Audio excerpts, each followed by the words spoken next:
Two global struggles dominated the mid-20th century, both stretching from the end of the Second World War in 1945 to around 1990.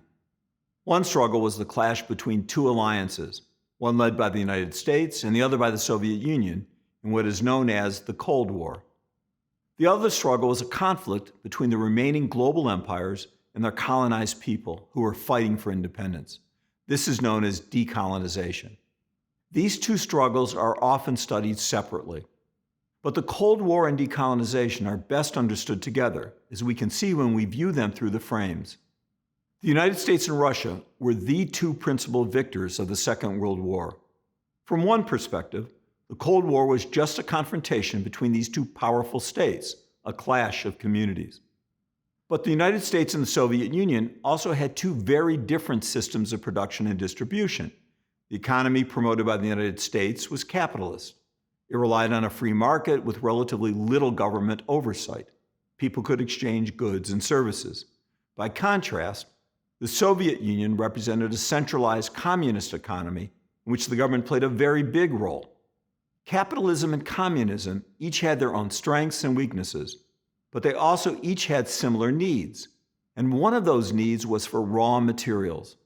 Many of those raw materials could be found in the colonies of the world's big empires. That's one reason the Cold War and colonialism became entangled. The battle for colonies' raw materials played a role in the struggles to end colonial rule. But decolonization was mainly a conflict over the shape of those communities that were colonies. People fighting for independence in Africa, Asia, and across the Pacific and the Caribbean wanted what others had fought for before. They wanted an independent nation-state of their own. Ironically, in fighting against the British, the French, and other Western empires, the independence fighters adopted and used many ideas about sovereignty and legitimacy that the British, the French, and other empires practiced at home, but had never extended to their colonies. So decolonization movements used many tools of their oppressors to win their freedom, although they also developed new ideas of their own.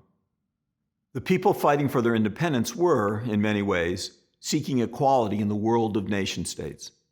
They were each striving to possess a nation among nations. However, the Cold War superpowers of the Soviet Union and the United States saw these decolonization and independence battles as opportunities in their struggles against each other. They sought to further their own interest by enlisting these states or independence movements to join either the communist or capitalist side. The leaders of the anti-colonial movements in each colony would have had little chance fighting against their imperial rulers alone. They found support, not only from the superpowers, but also from each other. They built new anti-colonial networks of supporters. They found ways to help each other morally, financially, or even by hiding guerrilla armies for each other. As one colony became independent, it tended to help others around it or even far away. The leaders of these movements also used new technologies like television to appeal for support in the Soviet Union and the United States, and even to influence public opinion in the countries that ruled them. These huge interlinked conflicts, the Cold War and decolonization, continued over a half century. Both conflicts would largely resolve by the 1990s.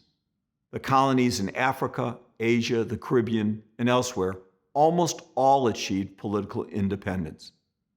The Soviet Union and its centralized economic system collapsed, along with communism almost everywhere, leaving the United States and the capitalist system of production and distribution triumphant. But this was not the end of either story. New issues of community, networks, and production and distribution emerged from behind the scenes even as these two great struggles played out. You'll take up those issues in the next unit.